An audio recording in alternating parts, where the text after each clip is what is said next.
Okay. Good evening or good afternoon, I really don't know. Probably good afternoon still.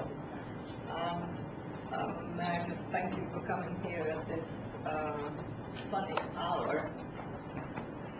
Oh, I should take the mic.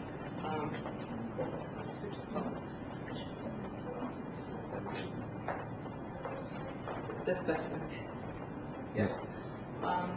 Because having talked just before David Crystal, I think is not just the best thing that can ever happen to you at the conference, but still I'm glad to see some people coming here.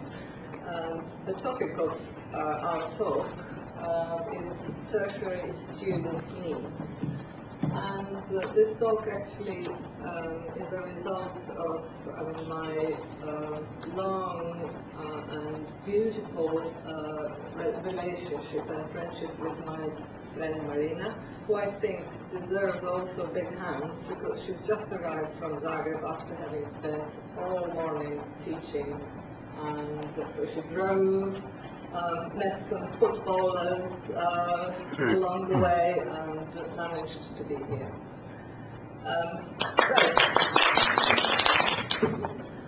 We both teach at tertiary level in institutions. I come from the University of Applied Sciences in Karlovac, while Marina comes from the University of Applied Sciences in Monaco. And of course, we have lots and lots of things in common, but also we share some problems, and that would be how to approach teaching and how to do our job in the best possible way. Those of you who already know us, and we have had some presentations already in the past, would probably have guessed that we are sort of obsessed with materials, and materials that would be appropriate for the tertiary level students.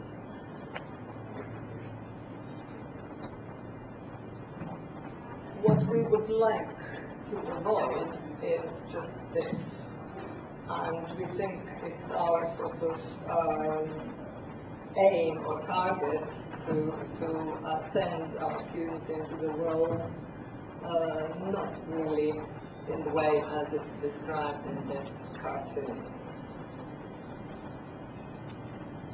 So, whenever we meet a new group of students, we first of all try to figure out what is it that they might need and what they may find interesting, and what will actually give them the right, let's say, survival kit to keep them going in the real life. And if you think of what they will need or what they need, well, we can come up with many things which sometimes sound very good, but we are not quite sure of always what they mean or what's behind these kind of fleshy words or phrases.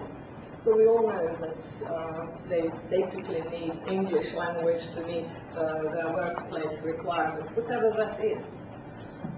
So if you think, well, what are their workplace requirements? First of all, we may guess. It's a guesswork, because we don't know what their jobs will be. So this is a pretty vague guess. And we would like still to give them something to face the world with. We know that we should give them some kind of business English in order to be able to negotiate, to communicate with both their peers, their superiors, their business partners, and so on. We also know that we need to at least give them some kind of idea what it feels like to communicate in a workplace. Then, although both of us teach future, let's say, engineers, although some of my students are hospitality management students, and I also have a group of students who are mechanical engineering students and mechatronics students. But when I think of both groups, although they may seem different, I think they have quite a lot in common, and when once they face the requirements of their jobs, that will come up to quite a lot of things that they will have, the skills that both these groups will have to have. Will my engineers need to have public speaking skills? I'm sure most of them will, because they will be asked to present their results, their project results, and now especially probably you also have been in a situation to work with someone who's involved in various EU projects, to write reports, and that all involves also public speaking skills, presentation and report writing skills, conversation skills. You may think, well, all these skills are not necessarily foreign language skills, or well, not. These are the skills that they have to have in their mother tongue as well. But I've always seen foreign language teachers partly as educators in a more general sense of the word, because I think through teaching a language we can actually teach them many other subjects. What maybe I'm wrong, I think, for example, geography teachers can't, or math teachers can't, but through the language I think we can give them quite a lot. And then also they will need communication skills for businesses and government agencies. That actually brings us back to what I've already mentioned, working on various projects and trying to get some money from various EU funds and all of that. So this is what seems like the needs that they may have. And then they come to our institutions as freshmen, and most of the time this is what they feel. This is what they think, that all the education, all the knowledge that they may ever need will be somewhere there on the internet. So the only skill would be just surfing, Googling, and that kind of thing. So our first job, I think, is to reassure them and also to warn them about the dangers of these very powerful tools, but still they have to know that these tools are not so very reliable as they always, as they most of the time actually think. So to try to sort of summarize what the needs come down to, we are all aware that they will need proficiency. But when I think of proficiency, I'm not always sure what stands behind that. Can you try to tell me what proficiency means for you? Because we know all about proficiency tests, developing proficiency, and so on. So, what is proficiency for you? Right?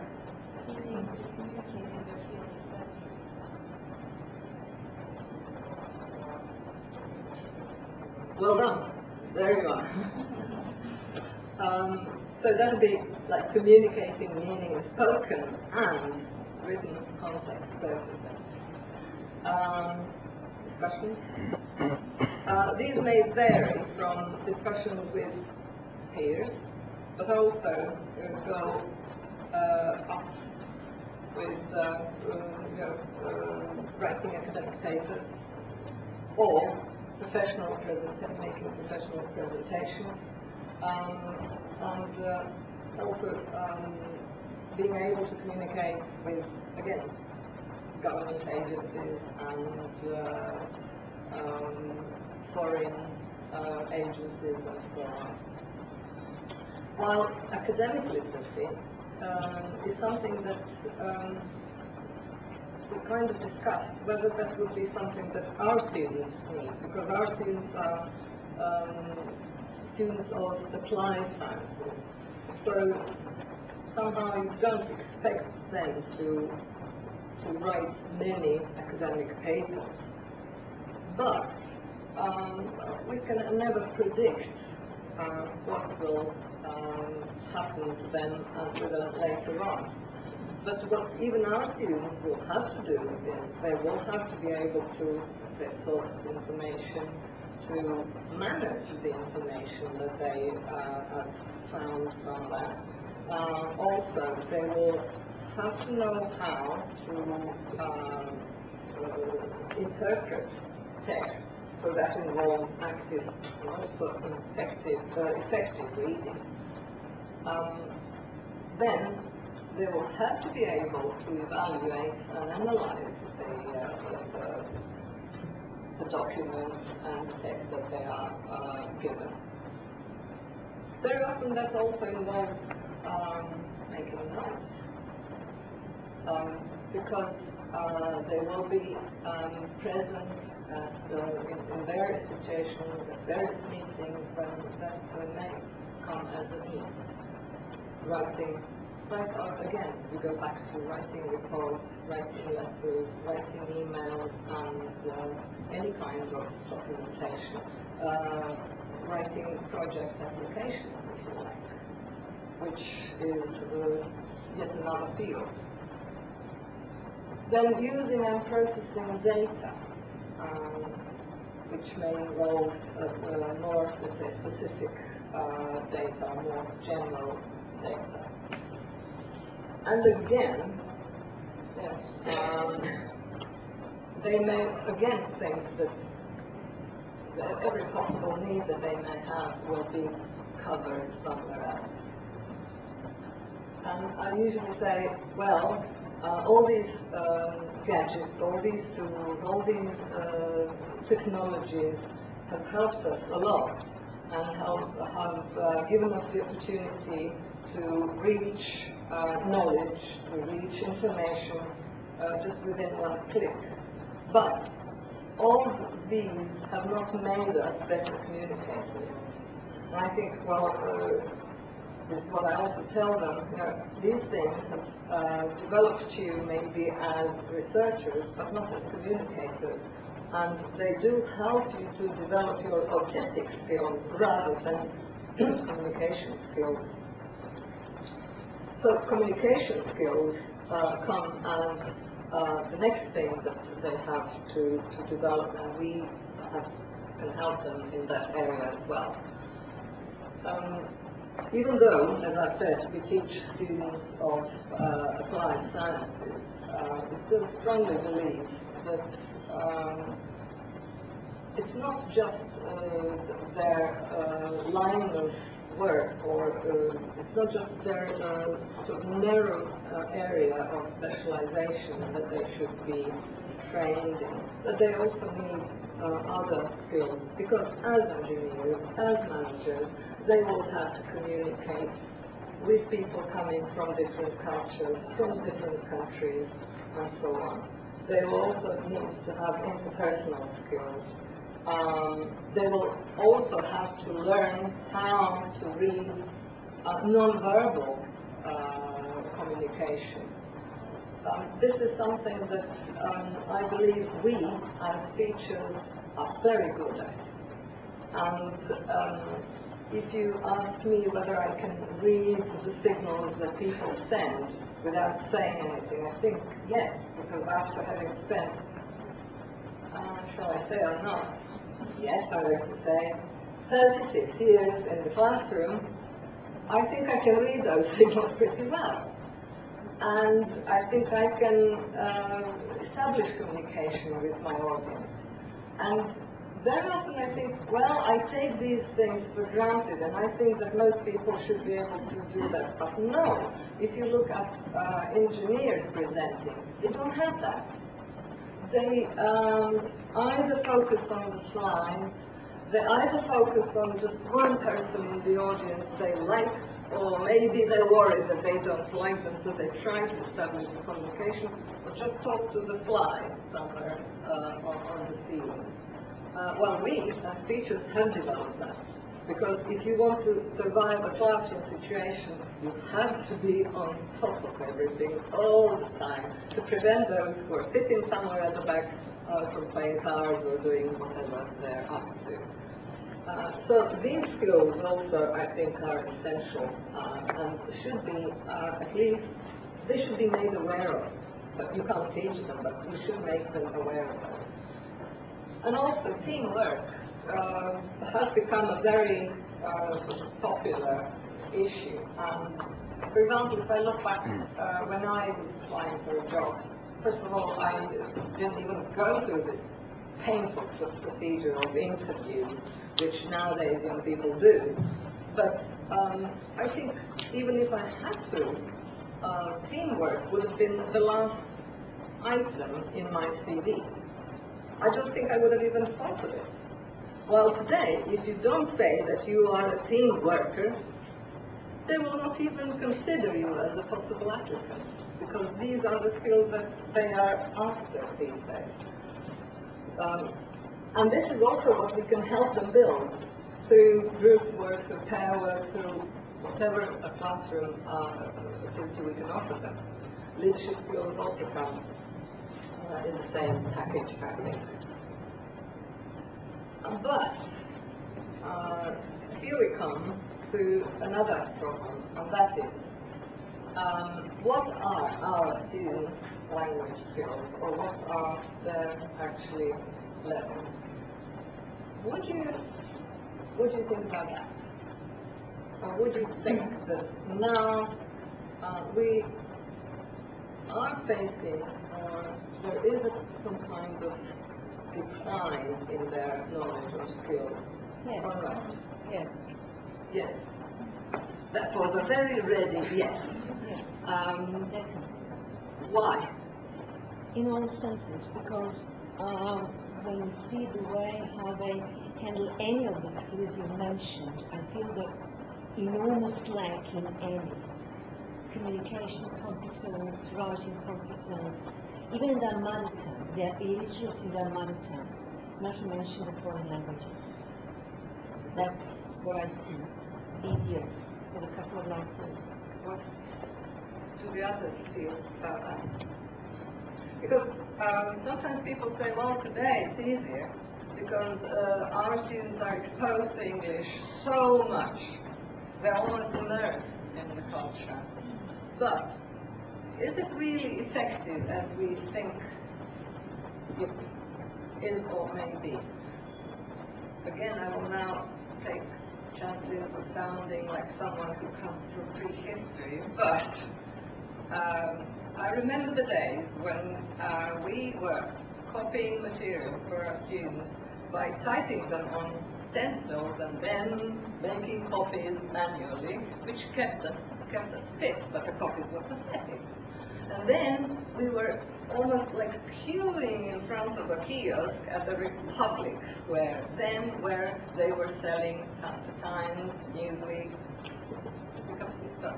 Now you just click, and there it comes, and this is what our students can do as well, and they do. But has it helped to develop their language skills? Do you feel that they're becoming more confident when they come to your institution or not? Yeah, I have mixed feelings about that. So you have on one hand students who are very proficient in English due to extra knowledge that they have gathered, somehow who are very fluent in English and do not show much interest in what we have to say. On the other hand, we have students coming from some communities where they haven't had the opportunity to learn English well, So all these tools and technology cannot help them to improve their language, and they are still for beginners, so to say. So, state of decline, I would say that the average level of skills proficiency is higher, but the interest is on a lower level, definitely due to availability of all sources that we have. And also a dinosaur. Yeah. So it's a generational thing, yes. My impression is that their spoken language has improved, probably because of this constant contact with the internet, with TV, music, and so on. But everything else is in serious decline, especially in terms of basic grammar structures. And I'm not going to go much writing. So we should come to that as well. And they're very superficial, which is definitely, which I feel, the result of all electronic media. They get bits and pieces of information, but as you mentioned, one of those skills like effective reading, which also means a stage of being able to differentiate the key information and to gather those key information from a page. They, at the beginning, before I start teaching them that, they're not able to do that. So the critical thinking is definitely dramatically declined. So that brings us back to those gadgets and technology, making them perhaps more autistic in some sense, or or disabling them in some sense and making them more competent in the other. So then the question is, when you get such classes and when you get such groups, do you tone down your course materials? Should you do that? Then you take a risk that those who are, let's say, more competent, what we used to say, better teams, will be more stiff and will lose interest. So you will lose them along the way. Should you also try to address problems which are outside the scope of their expertise? And that also makes me wonder, and makes us actually wonder, what do we do there as teachers? Somebody has mentioned grammar, somebody has mentioned writing and so on. I sometimes am very reluctant to mention grammar because grammar has been so sort of demonized over the years, because there have been sessions when we were even taught as teachers, don't do that, I mean, because it's boring, they don't like that, they should learn a language in a more natural way, but we should also come to that and see what you think about these issues. And then, what are their employers' expectations once they leave the institutions, hopefully with their diplomas, and face the challenges of their jobs? Of course, that's employability, whatever that may mean. For employers, employability is actually that they should have all the skills which are needed for the job, but also all the other skills which are like social skills and interpersonal skills and so on, and which makes them ready to enter the workforce. And here we come, and this is where we come in actually. They also expect strong language and communication skills. Nowadays, they really do. I still remember the days when big companies entered this part of the world, and what they found on the terrain was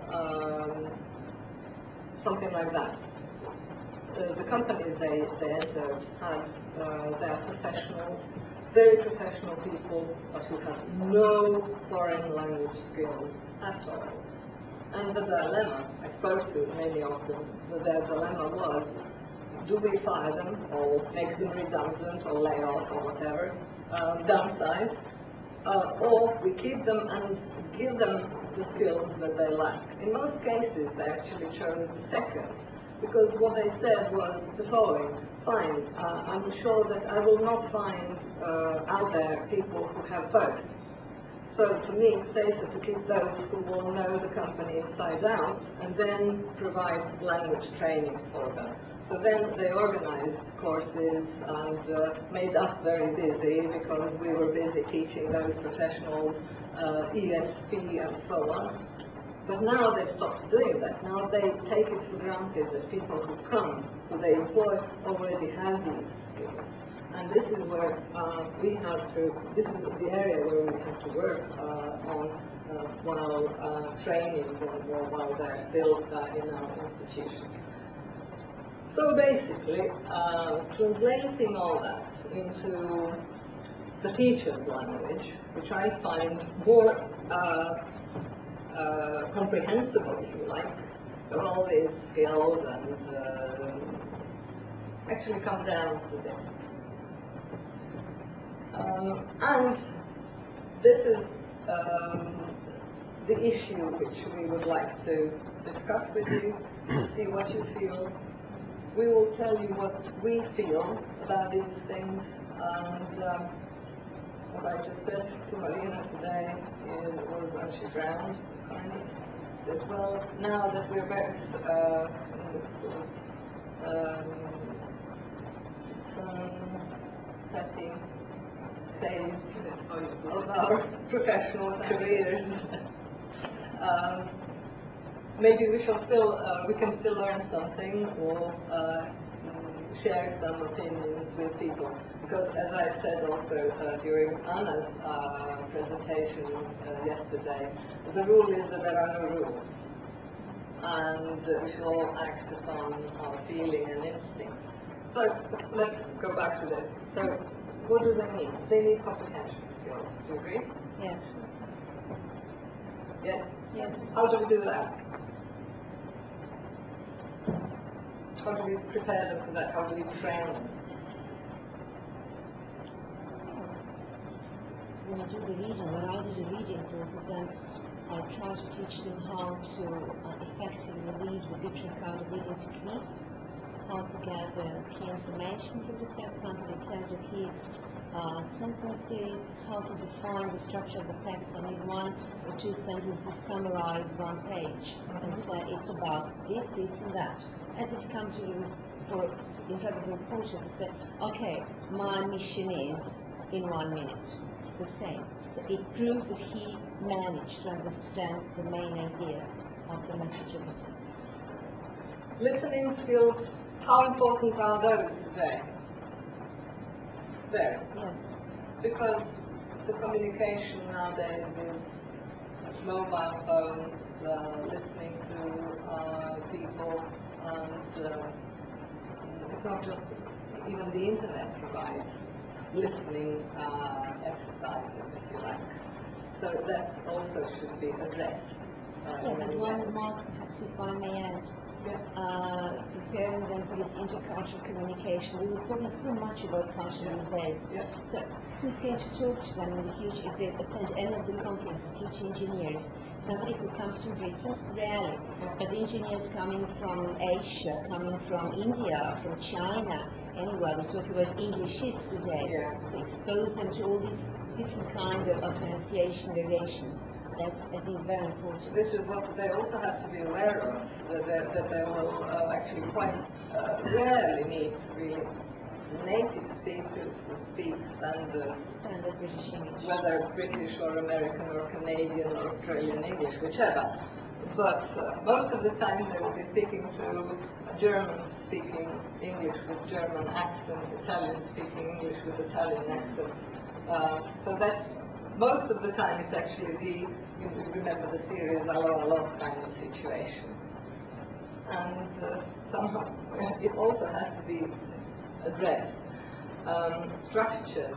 So, well, this slide does look somewhat chaotic, but also thinking about these issues is in a way quite chaotic, and I don't have the right kind of answer there.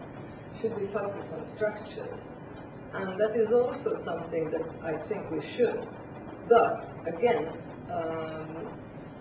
what I would like, and what is kind of, I think that my mission today is also to say that all these things, no matter what the fashion at the moment is, all these things are necessary.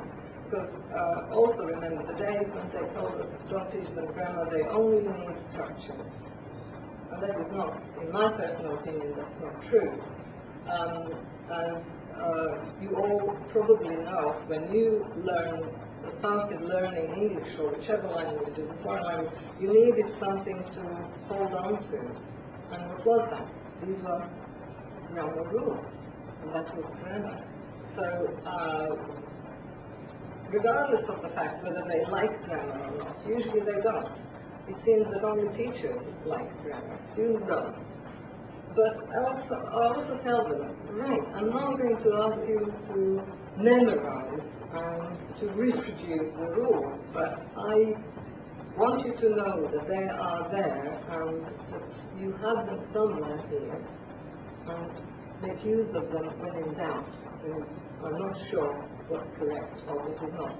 Or even worse, make sure that you know where to look for them. Writing, again, has become, again, a very important skill. At some point, we were more focused on listening because the communication went basically over the phone. And nowadays, again, we are writing mails, we are writing letters, letters, I mean, in form of emails, of course, but writing is very important. Is it important for them to write correctly, or do you insist on punctuality, on sort of typo-free reports, or it doesn't matter so much?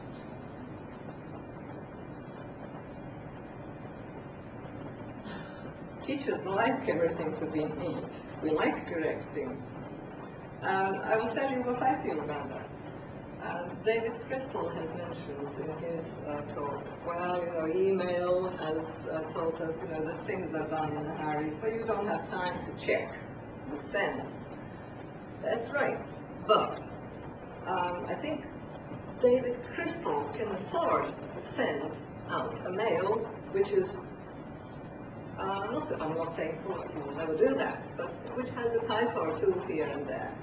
What will you think if you got an email from a person like him or any, let's say, native speaker who is a competent speaker of his language? If you had an email packed with typos, what would you think? Why are those typos there? He was in a hurry. He was in a hurry. Yeah. So that would be my first impression. Or maybe, in some cases, if I knew the person, I would think, there he comes, sloppy as ever. But, will I doubt his language skills? No. You never doubt native speakers' language skills. But if I sent such an email to anyone, what would be the reaction at the other end? Has she lost it? Or imagine, she doesn't know how to spell that. Or if somebody, or our students, in their, let's say, circles, sent such emails, what they may, well, they will not get it as a comment, but the comment would probably be, oh, those Croats, they can't speak languages, can they? So yet another pathetic document coming from that part of the world. Because what I tell my students, native speakers can afford to make mistakes. If you listen to yourselves speaking Croatian, do you speak standard Croatian? You don't. Do I speak standard Croatian? I have to try really hard. I have to put a lot of effort into it. But when you speak a foreign language, you have to try really hard. Otherwise, you are sort of picturing yourself in a way that you wouldn't like. And that also may ruin the reputation of your business or your company, or not just you. Yeah, I think it's like, just to say, if a teacher, for example, asks to try to with a second language to because they need it. In the third or the fourth year, they need to write their final papers and the actual testability in English. They have to know the tools, how to do it and how to do it properly. Because it's a written document which is kept in the library and it has to be done properly.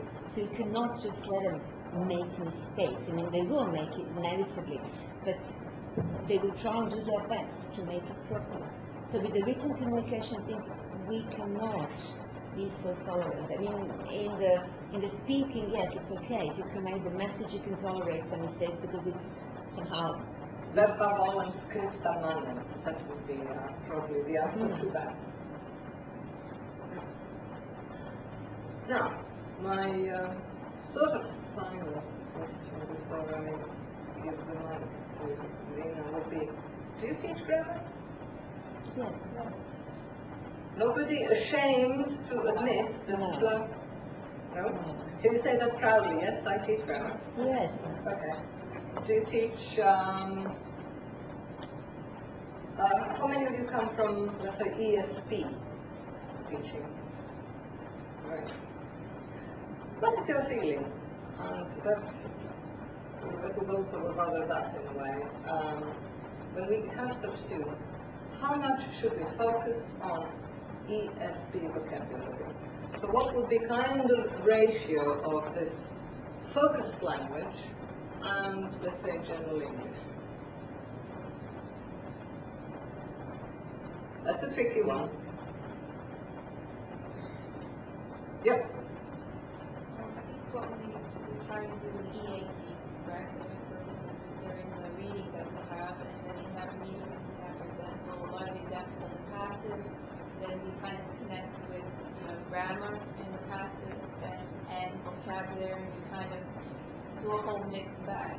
You can't really just focus just on one thing, because of course we're also limited by time. We usually only have an hour and a half of video. And so kind of trying to do it all, but with that focus on So our kind of conclusion, if I may say so, would be, yes, we need to teach them ESP. It is very important, especially if they study at this kind of institution. They should come out of it sort of prepared for what's expecting them in their jobs. But we also believe that this very sort of narrow or focused, very specific language or vocabulary that comes with certain professions is something that they will not have so many difficulties in acquiring in the job or on the job. So when they're there, they will acquire that rather quickly. While what we need to give them would be all other skills that would make them capable of acquiring that specific knowledge. So I do strongly believe that we should, of course, try as much as possible to give them, let's say, ESP, but also teach them grammar, teach them how to write properly, how to listen and hear, not just listen, but also hear things. To work with structures, to understand the language. Yes, I don't need the mic. So I think you can hear. I'll just continue from where Vesna stopped and tell you that, for example, I tell always to my students that grammar is necessary, but they have to use it. So grammar is something like traffic rules. You know them somewhere behind in your mind, you have it, but if you had to pass a driving test today, probably nobody of us, I think the 99% of us would fail, because you have to be prepared for a test anyway, and you have to know the rules really well to be able to speak about them in theory. So what I think is, what we do at the university, so tertiary level, is we need to make them aware of how it is applied in practice, and not to tell them now present simple and when do you use it, but to tell them, are you smoking? And then they say yes, and then you tell them, no, you're not smoking now. Things like that. It's a basic example, but I think I've made my idea clear. I have 2 points that I told Vesna to give me only 5 minutes, but now I'll probably need more. I have 2 points at which I want to have your help, really.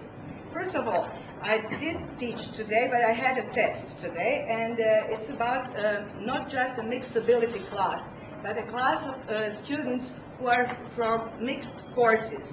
One is the motor vehicle maintenance, the other is aircraft maintenance. Now that looks the same, it's technical English, that's okay. But if I speak about an aircraft to a motor vehicle engineer, that's for him something unforgivable because he doesn't want it, he doesn't need it, it's not something in his course of study, and that's neglected, okay? So what I need to somehow combine technical English that interests them both. Then, mechanical engineers and not mechanical engineers, but car maintenance engineers, which means some of them, as part-time students, are car mechanics. Do they really need academic writing and things like that? No, they need comprehension. When they get a manual, they have to be able to understand it, so comprehension. And their level of English is much lower than of aircraft engineers, aircraft maintenance engineers. So here I have a great problem because it is mixed ability class. That's one question that I'll ask you to answer me, and then there is another one. How do you, so about tests, which I mean is very difficult when you have this mixed ability, how do you manage to combine both the beginners and the advanced proficient students? How do you manage that? Do you give them, I've tried it once, I gave them a test which 150 points could be achieved, could be. So there were types of tasks which were low level of points, and there were tasks with high level of points. And then I told them, those who intend to have an excellent should be doing these tasks, and those who just want to pass the exam have to do these tasks. But it happened in the end, so sort of, they could achieve 150, and 100 was for excellent. However, what I got is that those who are good in English didn't want not to do the tasks, so they did everything, and then they didn't have enough time, and they did it not so well as I would have expected. Okay, that's one question.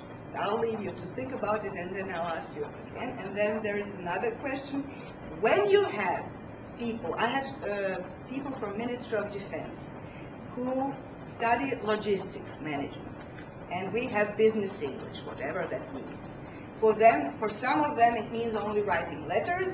For some, it means only writing emails. For others, it means economy, economics, and everything. Industry, logistics, transport, all things.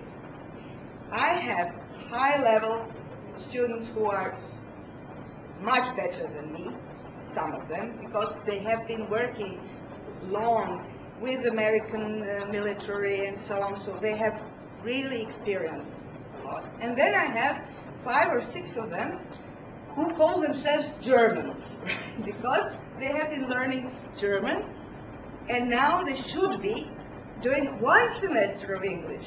What do you do with such students? That's my question. I ask them, I will tell you what I do, because I don't have time, and to tell you the truth, I don't have patience to teach them from I am, you are, he is, she is, it is, right? And they do need it, because they really don't understand. When I give them some task, then they tell me their children help them. So I give them a task to write an email to me about canceling something or canceling an order or something, and then they tell me, well, my daughter didn't know how to write it or something, because they really cannot, and they're my age, so it's not for them to be learning English now from scratch. What do you do with them? So my first question, mixed ability tests. Do you have any such experience? What do you do? Do you just give them a test and expect them to do it as much as they can? Don't do it thoroughly, like portions in the elementary level, the next 5 intermediate level, the next 5 upper intermediate, and so on and so on.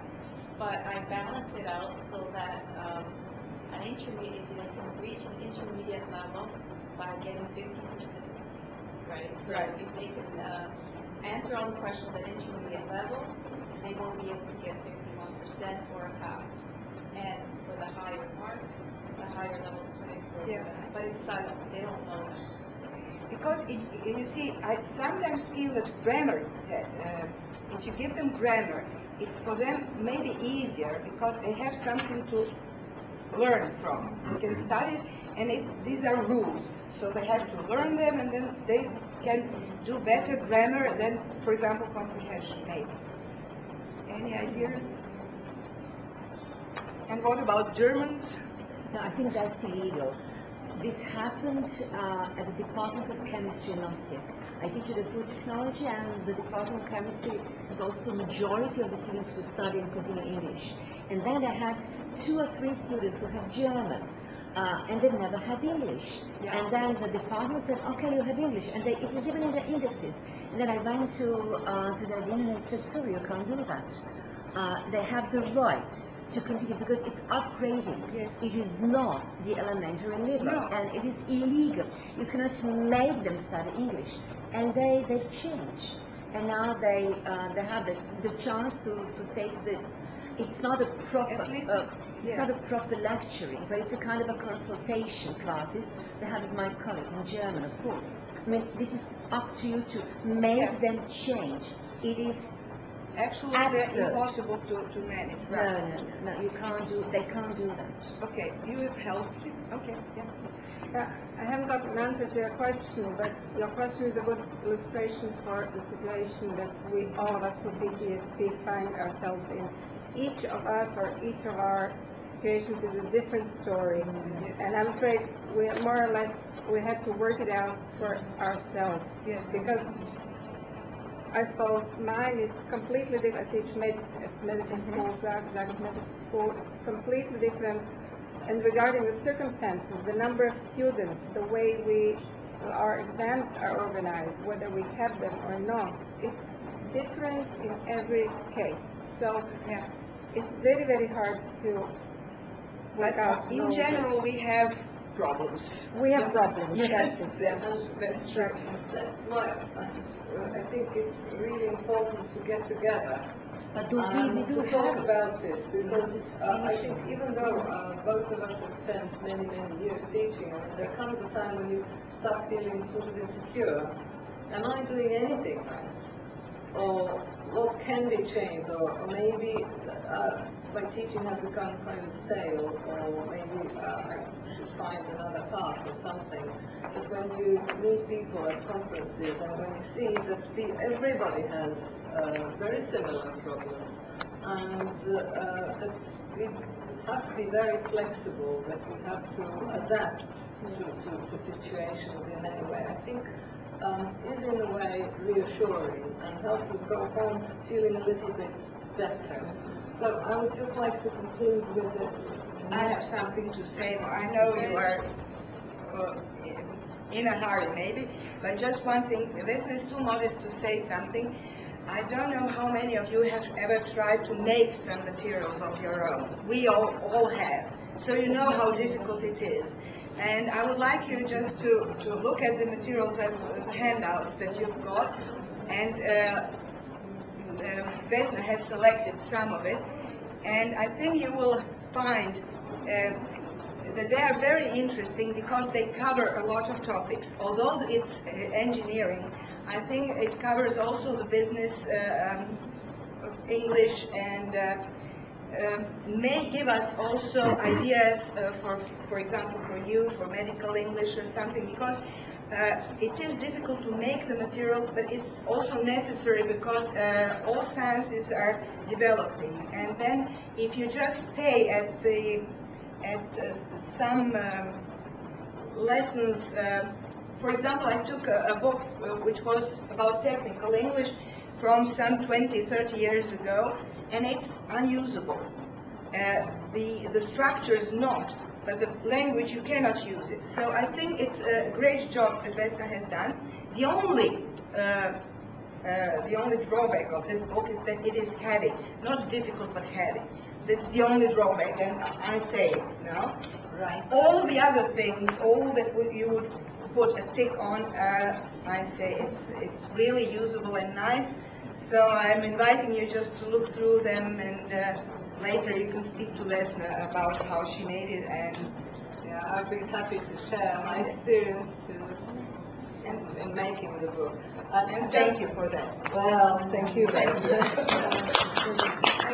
And my conclusion should have been, if you look at this pie, would you kind of agree with the ratio of the time spent on these, or they would depend? I think they would Depend. Yeah, because when I was thinking of how to conclude the presentation, I thought maybe I should suggest, and that was just, I mean, for me, rule of thumb. So I was just thinking, now, when I look at it, I would already like to change it. Okay, thank you very much for being patient and bearing with us.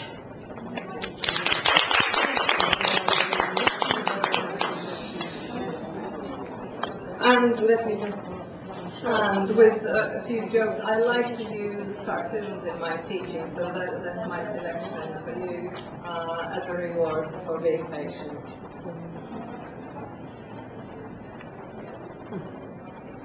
And these are our students, and the alphabet ends there. Okay, thanks again.